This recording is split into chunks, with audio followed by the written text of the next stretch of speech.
বাদশাহ হারুনুর রশিদ ঘোষণা করলেন, আমি একটা মসজিদ নির্মাণ করব, মসজিদ নির্মাণ করব। এলাকার মানুষদেরকে বলে দিলেন, ও দুনিয়ার মানুষেরা, ও এলাকার মানুষেরা, আমি বাদশাহ হারুন আল্লাহ নামে একটা মসজিদ নির্মাণ করব। এই মসজিদটা শুধু আমার টাকা দিয়া, আমার অর্থ দিয়া নির্মাণ করব। এই জগতের কোন মানুষের অর্থ গ্রহণ করব না। শুধু তোমরা নামাজ পড়বা, আমি আমার টাকা দিয়া, আমি আমার অর্থ দিয়া, আমি আমার সম্পদ দিয়া মসজিদ নির্মাণ করে দিব। তোমরা কি করবা? তোমরা শুধু নামাজ পড়বি। এ ঘোষণা বাদশাহ হারুনুর রশিদ যখন দিলেন, বলেন কাহারও দান এখানে গ্রহণযোগ্য না। আমি একা একাই মসজিদে দান করলে কি হবে আপনি দেখেন। বলছেন কাহারও দান এখানে গ্রহণযোগ্য হবে না, শুধু দান করব আমার টাকা দিয়ে, আমি মসজিদ করে দিব, তোমরা নামাজ পড়বা। বাদশাহ হারুন এই নিয়ত যখন করলেন, মসজিদ করবেন, মসজিদ নির্মাণ করবেন, আল্লাহ রাব্বুল আলামিন বাদশাহ হারুনকে স্বপ্নে দেখাচ্ছে, ও হারুন তুমি মসজিদ নির্মাণ করবা, মসজিদ নির্মাণ করলে এই যে এরকম একটা জান্নাত তোমাকে দেওয়া হবে। সুবহানাল্লাহ, কেমন জান্নাত! আল্লাহর পয়গম্বর বলেন, খায়রুন ফিদ দুনিয়া ওয়া মা ফিহা, এমন একটা জান্নাত দিব গো, যে জান্নাতের মধ্যে একটা লাঠি রাখলে লাঠির তলদেশের পরিমাণ জায়গা তামাম পৃথিবী কয়েকবার বিক্রি করলেও হবে না। সুবহানাল্লাহ। বাদশাহ হারুনুর রশিদ, কারণ আমাদের আকাবের বুজুর্গরা ছিলেন যারা, তারা আমল করতেন, আমল করতেন তো করতেন। বহু মানুষ এমন আছে যারা আমল করতেন, তারা কেমন জান্নাত পাইবেন জান্নাতটা পর্যন্ত আল্লাহ দেখায় দিতেন। বলে সুবহানাল্লাহ। খাজা ওয়াহিদ রহমতুল্লাহি আলাইহি জবরদস্ত এক মুহাদ্দিস বুজুর্গ আলেম ছিলেন, যিনি আমল করতেন।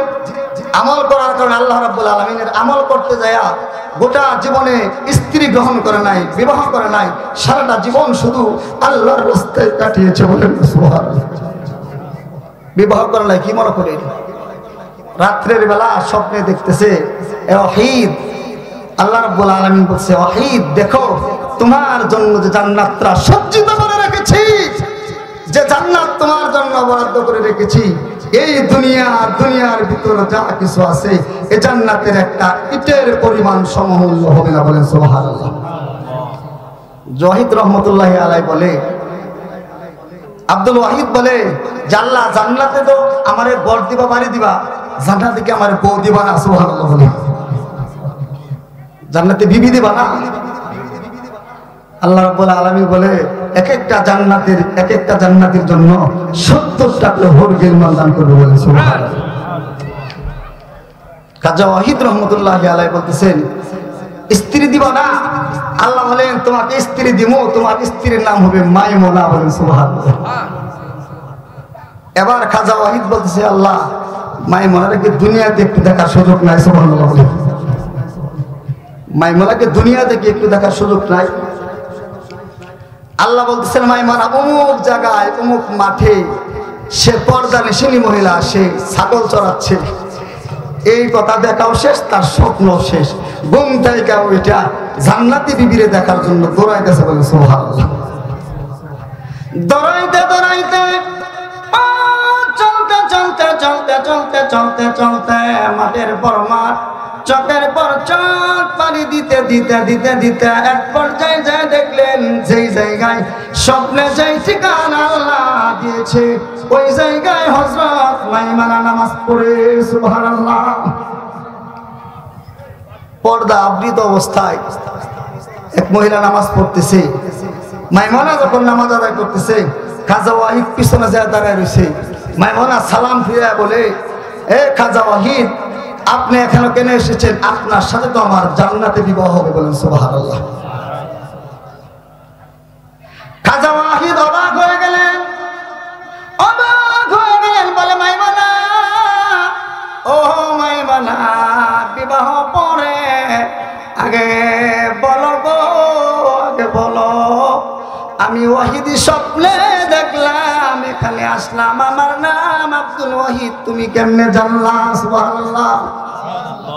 মাইমুনা বলে, ও খাজা ওয়াহিদ, তুমি যেইভাবে আমি মাইমুনাকে চিনলাম, আমি মাইমুনা এইভাবে তোমারে চিনলাম। সুবহানাল্লাহ।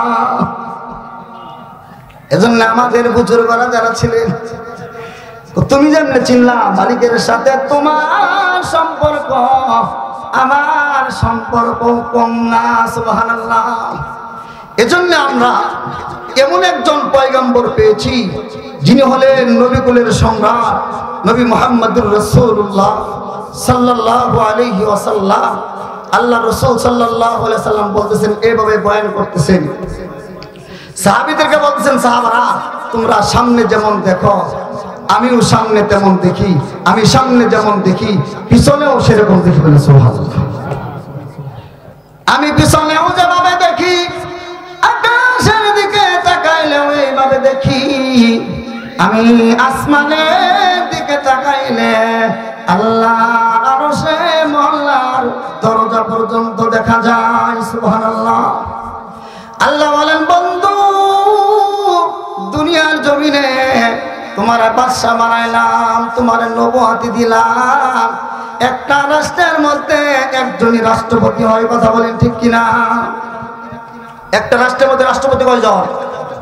একজন রাষ্ট্রপতি। বন্ধু আমার একজন মাত্র রাষ্ট্রপতি একটা রাষ্ট্রের মধ্যে হয়। আমি আল্লাহ 1,24,000 পয়গম্বর পাঠাইলাম, আর কেবলমাত্র শুধুই মাত্র একমাত্র জমিনের সম্রাট বানায় তোমার পাঠাইলাম। সুবহানাল্লাহ। দুনিয়া থেকে যত নবীরা বিদায় হয়ে গেছে তার কিতাবও দুনিয়া থেকে বিদায় হয়েছে। কথা বলে ঠিক কিনা? এখন যদি কোনো পণ্ডিত আইসা বলে আমি তৌরাত কিতাব পড়ি, তৌরাত কিতাব আমি পড়ি, কেউ যদি আসা বলে তৌরাত যারা পড়বে, যে পড়বে আর যারা শুনবে সকলে কাফের হয়ে যাবে। কথা বলে ঠিক কিনা? আল্লাহ বলেন, সমস্ত পয়গম্বরেরা জমিন থেকে বিদায় হয়ে গেছে, শুধুমাত্র তাদের কিতাবগুলি বিদায় হয়ে গেছে। বন্ধু আমার, কিয়ামত পর্যন্ত এই জমিনে আসমান যতদিন থাকবে তোমার নবুয়তি জমিনে ততদিন থাকবে। সুবহানাল্লাহ। যতদিন জমিন থাকবে, যতদিন পৃথিবী থাকবে, ততদিন তোমার নবুয়তি থাকবে। সুবহানাল্লাহ বলেন। কিতাবের মধ্যে এসেছে আমার নবীর কত ক্ষমতা। হযরত আলী রাদিয়াল্লাহু তাআলা আনহুকে নিয়ে আল্লাহ রাসূল সাল্লাল্লাহু আলাইহি ওয়াসাল্লাম একদিন সফরে যাচ্ছেন। সফরে যাই না আমরা, সফরটা যত লম্বা তার গাড়িটাও তত লম্বা হয়। কিন্তু আপনি যদি এখান থেকে ঢাকা যান এক রকমের প্রস্তুতি, আপনি যদি ঢাকা থেকে আবার চিটাগাং যান আপনার গাড়িটা আরো বড় হবে, আপনি যদি আবার বিদেশ যান গাড়িটা আরো বড় হবে। এজন্য আপনি যেহেতু দুনিয়া ছেড়ে কবরে যাবেন, আপনি যেহেতু দুনিয়ার জমি ছেড়ে কবরে যাবেন, আপনার সামানাটা কিরকম হওয়া চাই? বড় হওয়া চাই। কিরকম বড় হওয়া চাই? যে সামানা দিয়া ফুলচিরাত, হাসর, ফুলচিরাত, মিজান, পরকাল সব কিছু আমার পাড়ি দিতে হবে। সেই সামানটা হবে কার জন্য? বলেন কার জন্য? আল্লাহর জন্য।